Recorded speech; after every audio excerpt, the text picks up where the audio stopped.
El document original de la concessió de Jaume I a la paeria, datat de l'any 1264, va presidir a l'Ajuntament de Lleida l'acte institucional de la commemoració dels 750 anys de la creació de la paeria. D'aquesta manera, la ciutat va celebrar l'efemèride de la concessió d'un dret que fou un punt clau del procés de creixement de Lleida, que ja es va iniciar amb la Carta de Poblament de 1150. L'acte va estar presidit per l'alcalde de Lleida, Àngel Ros, i va comptar amb la participació del doctor Joan Busqueta, que va fer una glossa del privilegi de la paeria. Al mateix acte, Ros va rebre de mans de Llibert Quatrecasas, membre d'honor del Consell d'Europa, la placa d'honor d'aquest organisme a la ciutat, en reconeixement a la tasca realitzada en benefici de les relacions dels ciutadans europeus i la promoció de la idea d'Europa. 750 anys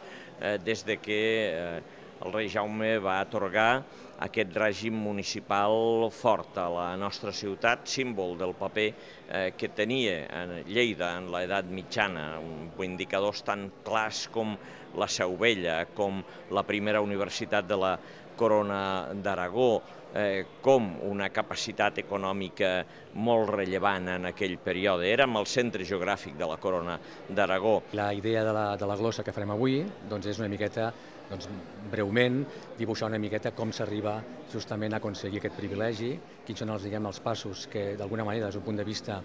econòmic, social i institucional, permeten que el rei Jaume, com ha dit molt bé el pai en cap, atorgui aquest privilegi i també una miqueta què suposa aquest privilegi en la història municipal